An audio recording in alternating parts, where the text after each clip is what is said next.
मोक्ष की व्याख्या को सरल वाक्यों में हमारे ऋषियों ने बताया है। जीव से शिव का मिलन होते ही मोक्ष की प्राप्ति होती है, क्योंकि शिव का व्यक्तिमत्व ही आदि योगी होने के साथ साथ निर्लिप्तता से भरा हुआ है, और जो निर्लिप्त होता है वो अपने आप मोक्ष के रास्ते पर चल पड़ता है। इसलिए जीवन में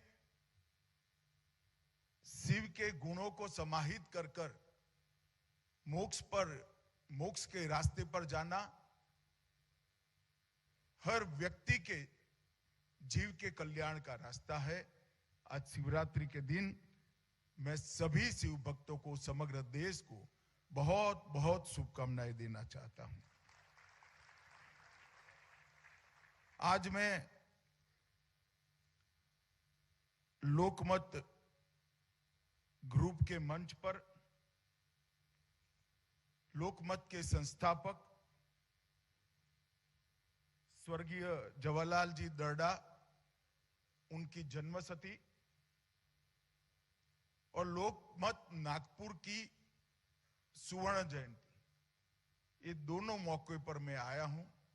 सबसे पहले मैं जवाहरलाल जी दर्डा को बहुत बहुत विनम्रता पूर्वक उनके आजादी के आंदोलन में योगदान, उनके राष्ट्र निर्माण और महाराष्ट्र के निर्माण में योगदान और उनकी पत्रकारिता के बारे में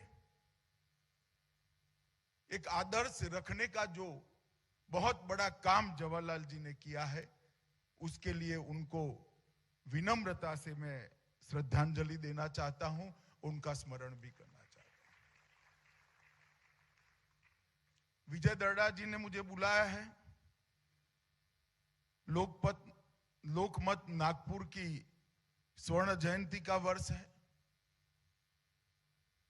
कोई भी संस्था चाहे किसी भी क्षेत्र में काम करती हो, स्वर्ण जयंती मनाती है, तो ये तो स्वीकारना पड़ेगा कि ये संस्था के संचालकों में सत्व भी है, साहस भी है और सातत्य भी है। क्योंकि सत्व, साहस और सातत्य के बगैर कोई भी संस्था 50 साल तक इतना बड़ा काम नहीं कर सकती। और ये तभी होता है जब इसमें सातत्य का तत्व भी रखना पड़ता है। ये तीनों गुणों को एक साथ आत्मसात कर कर अपनी कार्य पद्धति बनाना, ये विशेषकर एक अखबार के लिए, एक ग्रुप के लिए बहुत महत्वपूर्ण होता है। और लोकमत की यात्रा को देखें तो मासिक से पाक्षिक, पाक्षिक से साप्ताहिक, साप्ताहिक से दैनिक, फिर अन्य भाषा में, हिंदी भाषा में जाना, इसके बाद टीवी, दूरदर्शन, इसके साथ अब सोशल मीडिया का भी आगे बढ़ाना,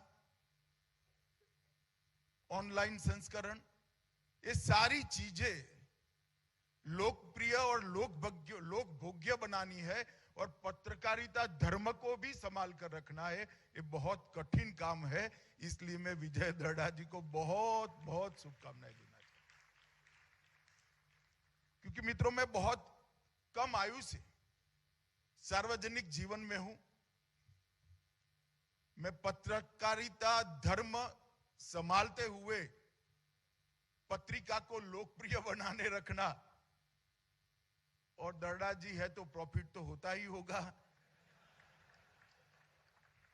तो पत्रकारिता धर्म संभालना, पत्रिका को लोकप्रिय बनाना और मुनाफा भी कमाना, ये तीनों काम बहुत असंभव जैसे दिखते हैं। लोकमत समूह ने इसको बहुत अच्छे से किया है। इसके लिए मैं बहुत बहुत शुभकामनाएं लोकमत समूह के अध्यक्ष को देना चाहता हूं। मित्रों, आज जब मैं यहां नागपुर आया हूं, तब महाराष्ट्र का पत्रकारिता के बारे में एक बहुत उज्जवल इतिहास रहा है। 1832 में मराठी पत्रकारिता के जनक बाल शास्त्री जंभेकर ने दर्पण नाम का प्रकाशन शुरू किया और 1881 में लोकमान्य बाल गंगाधर तिलक ने केसरी शुरू किया और केसरी ने न केवल महाराष्ट्र, समग्र देश के अंदर आजादी की चेतना को जागरूक करने का काम किया और बाल गंगाधर तिलक के विचार देश भर के युवा, महाराष्ट्र के युवा राह देखकर बैठते थे कि तिलक महाराज क्या कहना चाहते हैं। और इसी परंपरा से लोकमत जुड़ा हुआ है, क्योंकि तिलक महाराज ने ही दर्डा जी के प्रकाशन को लोकमत नाम देकर इसका नामकरण किया था। ये बहुत बड़ी बात है। और देवेंद्र जी ने जब कई सारी घटनाएं बताई, मैं नहीं जानता था इसको। मैंने दूर से लोकमत ग्रुप को देखा है। मैं थोड़े समय, मेरे जीवन के 2 साल पुणे में भी रहा हूं, कोल्हापुर मेरी ससुराल है और सार्वजनिक जीवन में महाराष्ट्र आता जाता हूं, लोकमत पढ़ता हूं। मगर उन्होंने बाबूजी के लिए जो चीजें कही, जीवन में स्टैंड लेने के टाइम पूरे जीवन में 2 या 3 बार ही आते हैं और वो क्षणिक होते हैं। जिस वक्त व्यक्ति को स्टैंड लेना है कि मुझे मेरे लिए सोचना है या सिद्धांतों के लिए सोचना है, और वो क्षण व्यक्ति को महान बनाता है, वो क्षण व्यक्ति को अमरत्व देता है। और वो क्षण सोच समझकर नहीं, इसका सामना सोच समझकर नहीं किया जा सकता, इसका सामना मन से किया जाता है। जो हम व्यक्ति के संस्कार होते हैं, जो व्यक्ति की मान्यताएं होती हैं, व्यक्ति के सिद्धांत होते हैं, वही वो क्षण को उसका सामना करते हैं। इंदिरा जी को हम सब जानते हैं, उनके स्वभाव को भी जानते हैं। इंदिरा जी के सामने स्टैंड लेना और अपने तंत्री का बचाव करना, वो अपने आप में बहुत बड़ी बात होती है। और ऐसी घटनाएं ही बाबूजी जैसी व्यक्ति को आगे बढ़ाती है और उनको अमरत्व देती है। पत्रकारिता लोकतंत्र का चौथा स्तंभ माना जाता है। जब समाज जीवन के अंदर थोड़ी लूजनेस आती है तो पतन सभी चीजों का होता है। ये पतन को, इस लखन को हमने भी देखा है हर क्षेत्र में। मगर लोकमत ने अपने सिद्धांतों के आधार पर ही आगे अपनी यात्रा की और यहां तक पहुंचा है। मैं इसलिए फिर से एक बार विजय दर्डा जी और उनकी पूरी टीम जो यहां पर बैठी है, इनके तंत्री महोदय को भी बहुत बहुत शुभकामनाएं देता हूं। और आप आपकी ये यात्रा बहुत लंबे समय तक चालू रखिए और महाराष्ट्र और देश के वाचकों के लिए सच्ची बात पहुंचाते रहे, ये मेरी शुभकामना है। मित्रों, बाबूजी ने आजादी के आंदोलन में बढ़ चढ़कर हिस्सा लिया। लगभग 1.25 साल की जेल की यात्रा भी की और सुभाष बाबू की आजाद हिंद फौज का 1944 में यवतमाल में ब्रांच का स्थापना करने का भी काम किया। और इसके साथ साथ आजादी के बाद राजनीति में रहते हुए एक अच्छी पत्रिका कैसे समाज जीवन को दे सकते हैं, इसके लिए इसके उच्च मानांकों को गढ़ने का काम किया।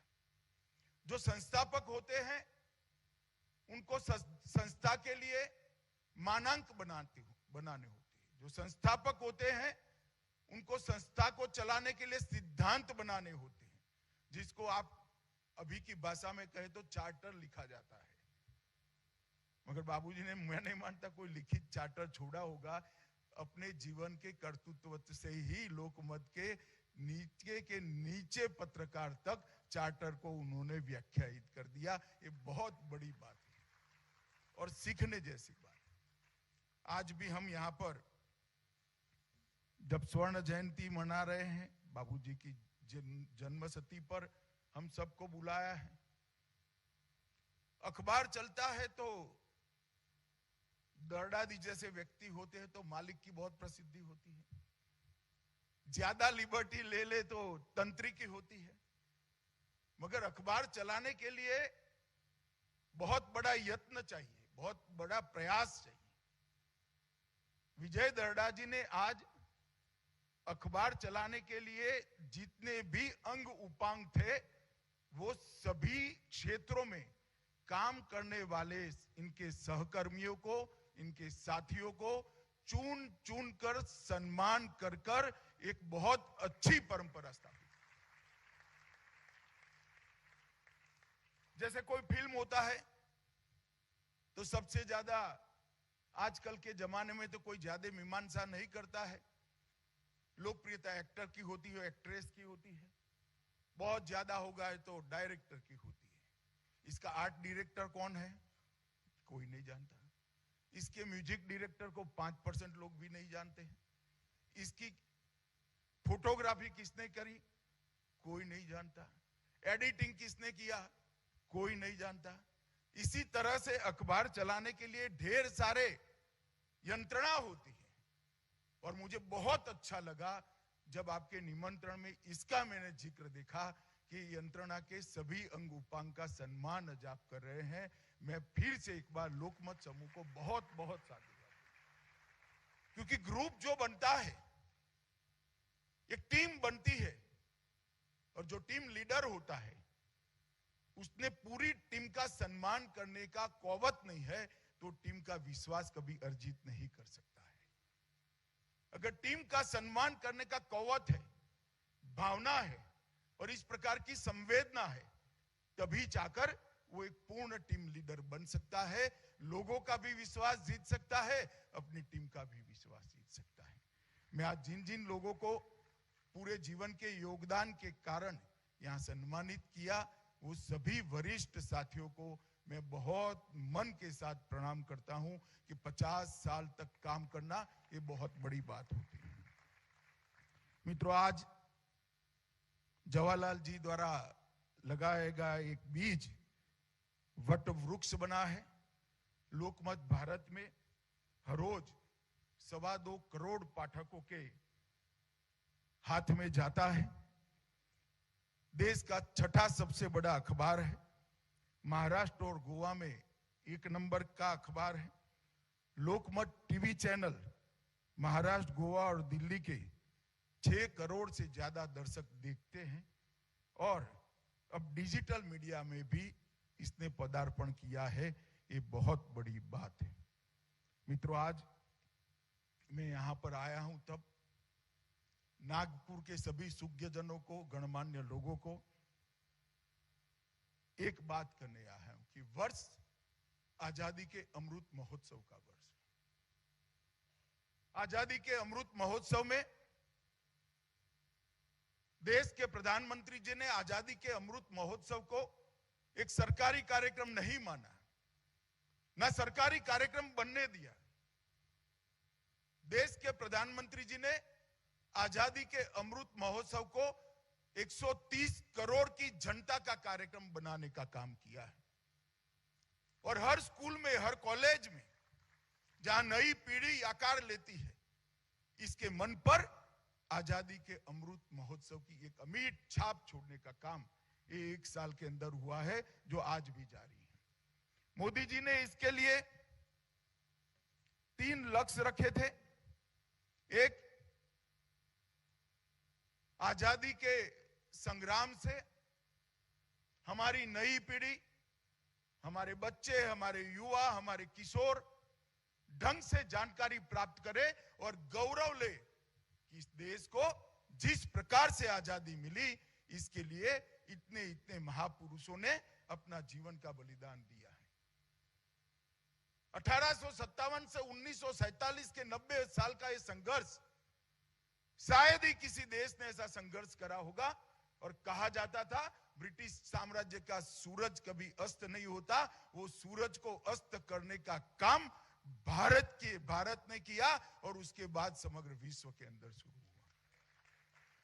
आजादी के अमृत महोत्सव का पहला लक्ष्य था कि हमारे जाज्वल्यमान,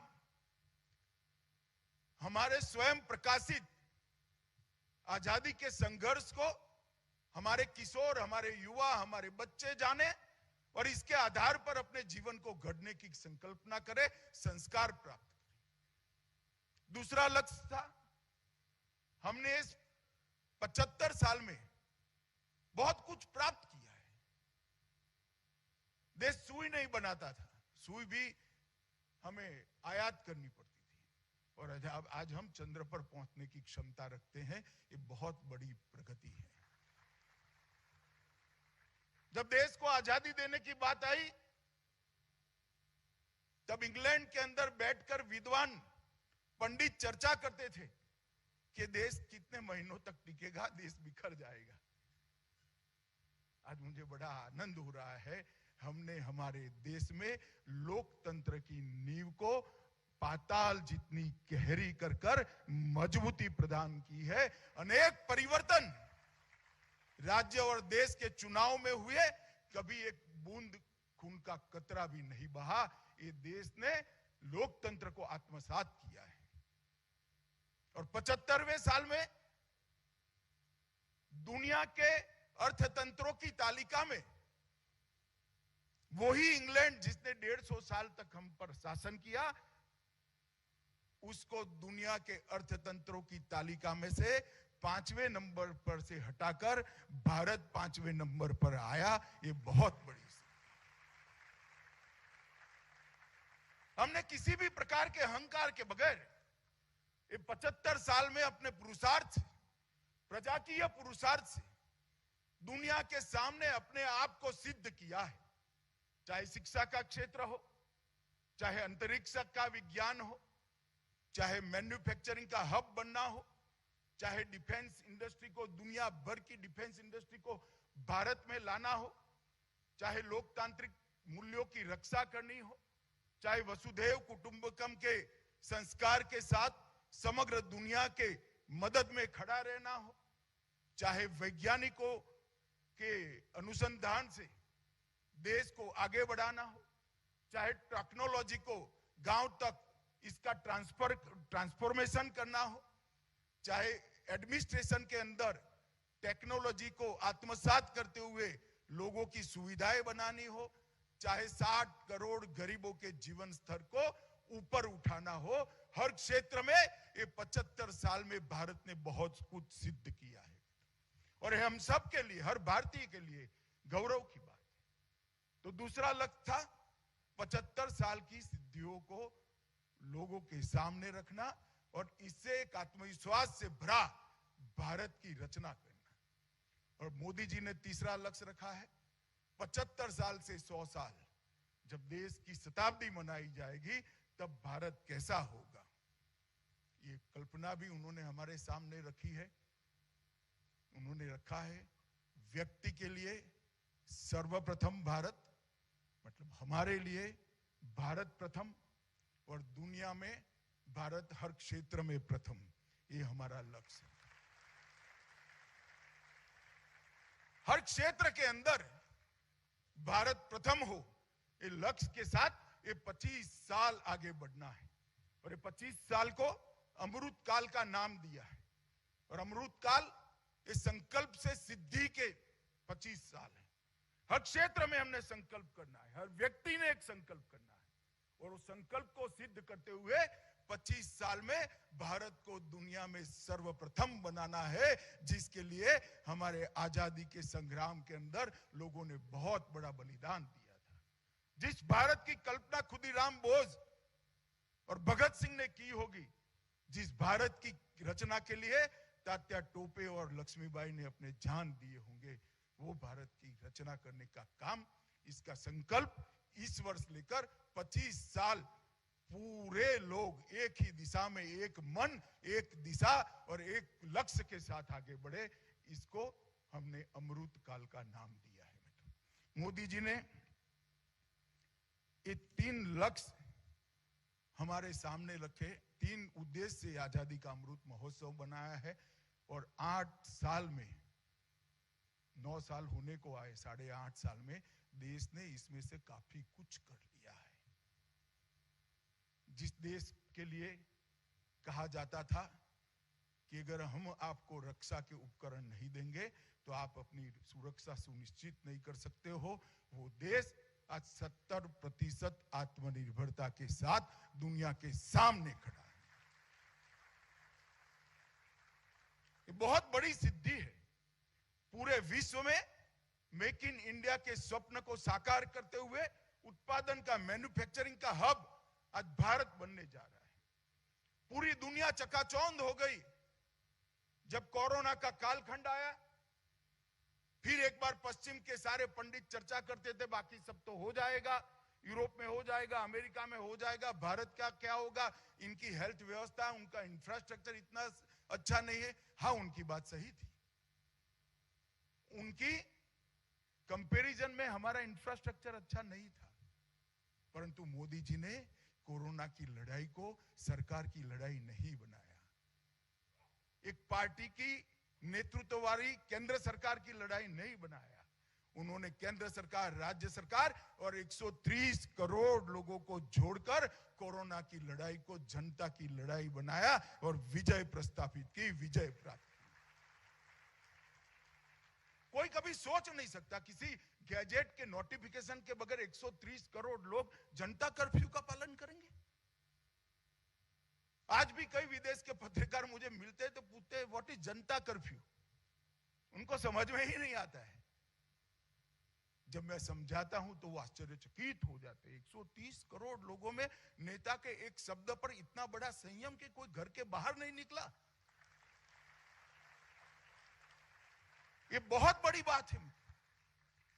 एक जमाना था जब शास्त्री जी ने कहा था शनिचर को चावल खाना छोड़ दो, पूरे देश ने छोड़ा था।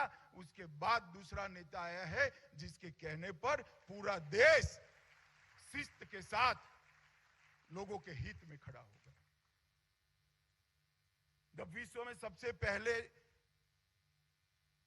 और सबसे अच्छी वैक्सीन बनाने वाले देशों में भारत शामिल हो गया, तब भी ये पश्चिम के पंडित, मैं तो देखता रहता था बहुत बारीकी से, क्योंकि मैं भी बीमार था तो कंप्यूटर के अलावा कोई सहारा नहीं था।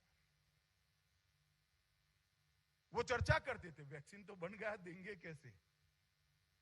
मैं कई लोगों को जानता हूं अमेरिका में वैक्सीन देने के बाद 6 महीने तक सर्टिफिकेट नहीं मिला। हमने 130 करोड़ लोगों को वैक्सीन लगा दिया और 15 सेकंड में मोदी जी की हंसते फोटो वाली एक वैक्सीन को इसके मोबाइल पर सर्टिफिकेट को दिया। और कोविन ऐप को विश्व के कई देशों ने स्वीकार किया। अर्थ जगत के कई पंडित चर्चा करते थे बहुत बड़ी मंदी आएगी। हाँ, आई ना, जरूर आई, मगर भारत वो मंदी से बाहर रहा क्योंकि हमने सही अर्थनीति को अपनाया।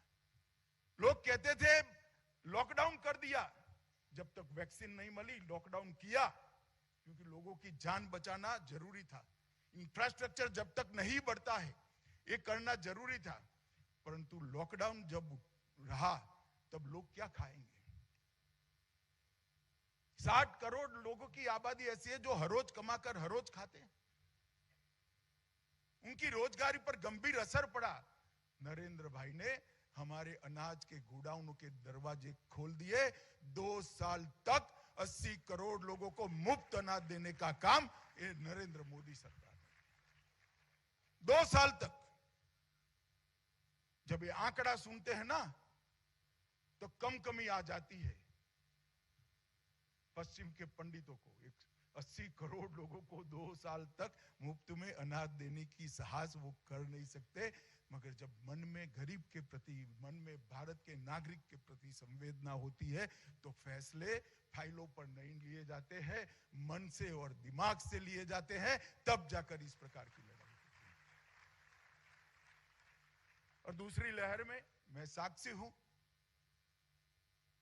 ऑक्सीजन की रिक्वायरमेंट 10 टाइम हो गई थी। पूरे देश के उद्योगपतियों को साथ में लेकर सबने अपने कारखाने बंद कर दिए और सबने ऑक्सीजन को लोगों की जान बचाने के लिए भेजा। रातों रात सेना, सारे पैरामिलिट्री फोर्सेस, सारी पुलिस ऑक्सीजन के ट्रांसपोर्टेशन में लगी। वायुसेना का भी उपयोग किया, रेलवे का भी उपयोग किया और वो संकट से भी हम बाहर आ गए। और आज हर अस्पताल को ऑक्सीजन के उत्पादन में आत्मनिर्भर करने का काम इस देश के प्रधानमंत्री नरेंद्र मोदी जी ने किया है।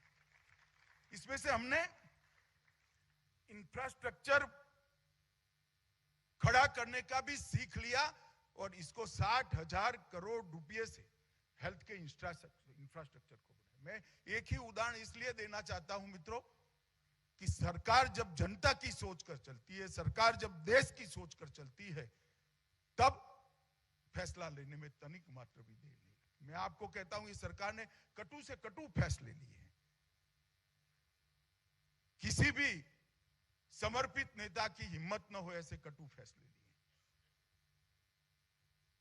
कभी भी मोदी सरकार ने लोगों को अच्छा लगे ऐसा फैसला नहीं लिया, कभी भी नहीं लिया, मगर लोगों के लिए अच्छा हो ऐसे फैसले बहुत लिए हैं। लोगों को अच्छा लगे ऐसे फैसले लेना बहुत सरल होता है, मगर लोगों के लिए अच्छा हो, मरग कटु हो, एक क्विनाइन की गोली देने का काम कुछ ही लोग कर पाते हैं, क्योंकि वोट लेना है। फिर भी जनता भरोसा करती है और एक के बाद एक चुनाव मोदी जी के नेतृत्व में हम जीतते आ रहे हैं। बहुत बड़ी उपलब्धि है।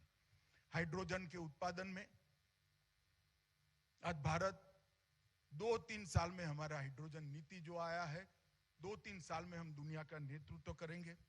सोलार अलायंस का हेडक्वार्टर गुरुग्राम में आना और बिन परंपरागत ऊर्जा को विश्व के अंदर लीडर बनना, अंतरिक्ष की नई पॉलिसी बनाकर 4-5 साल में ही अंतरिक्ष के क्षेत्र में भी हम आगे आ जाएंगे।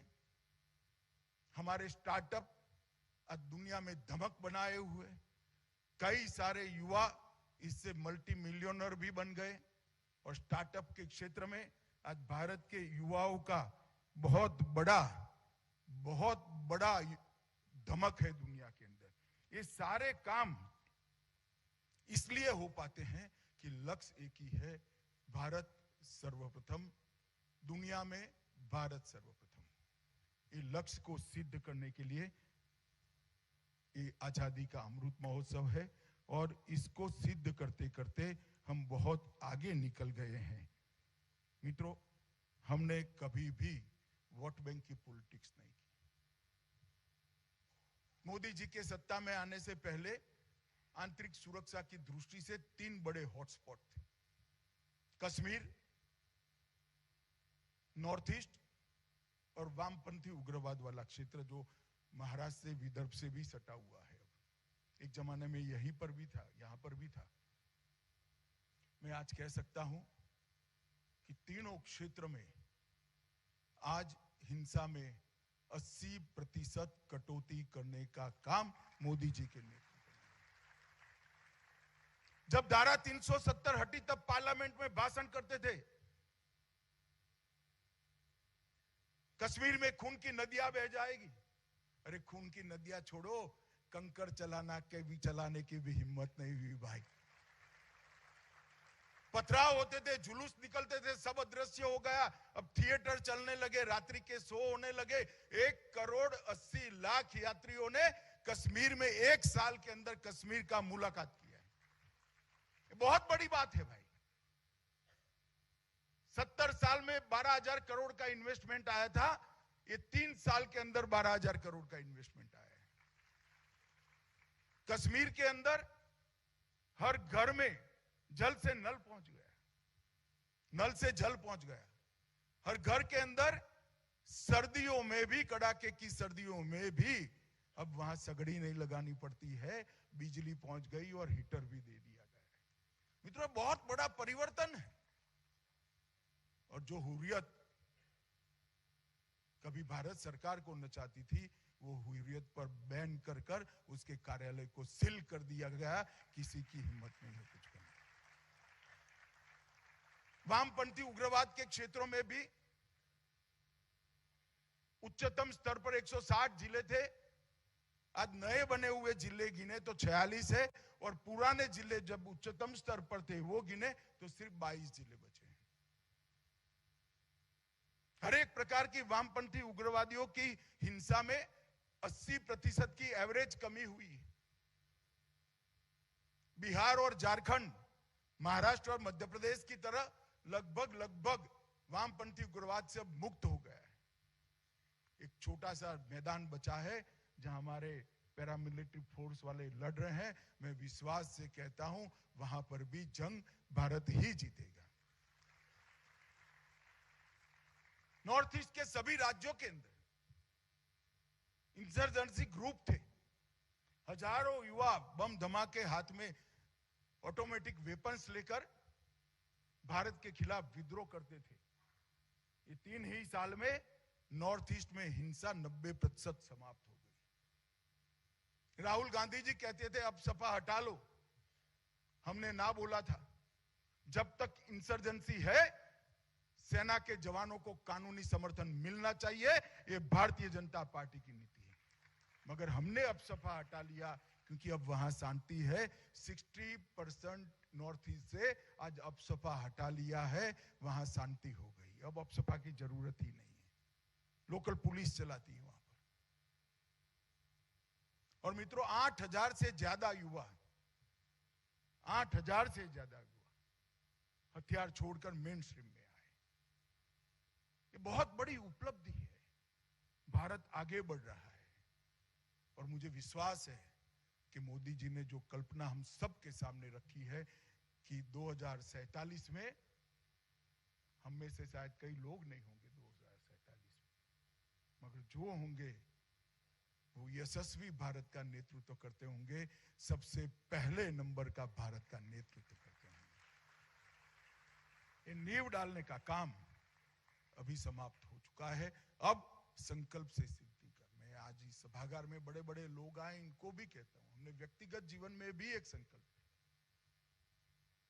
और 25 साल तक वो संकल्प का पूर्ति करना चाहिए। छोटा सा भी बच्चा संकल्प लेता है कि मेरी भोजन की थाली में जूठा अनाज नहीं छोड़ूंगा, मैं घर से, कमरे से बाहर निकलने से पहले लाइट स्विच ऑफ कर दूंगा, मैं हर रोज घर से निकलते वक्त माता पिता के पैर छू कर जाऊंगा, मैं कभी ट्रैफिक के नियम का उल्लंघन नहीं करूंगा। 130 करोड़ संकल्प, छोटे छोटे संकल्प, इस संकल्प का संपुट देश को महान बनाता है। अगर 130 करोड़ लोग एक कदम आगे आते हैं तो देश 130 करोड़ कदम आगे आता है। ये हमारी ताकत है। और सभी लोगों ने मोदी जी के इस आह्वान को स्वीकारना चाहिए और आगे बढ़ना चाहिए। आज यहां पर मुझे बुलाया, साच अर्थ में मैं फिर से सहकर्मियों का जिस भाव के साथ लोकमत समूह ने स्वागत किया है, सम्मान किया है, उनकी कर्मठता की अनुमोदना की है, एक्नॉलेज किया है, मैं इसके लिए मन से धन्यवाद करना चाहता हूं और मेरी बहुत बहुत शुभकामनाएं हैं। आप पत्रकारिता धर्म को, जिसको बाबूजी ने आपके लिए एक शिलालेख की तरह रखा है, इसको आप आगे बढ़ाते रहिए, देश की सेवा करते रहिए। यही शुभकामनाएं देकर मेरी बात को समाप्त करता हूं। भारत माता की जय।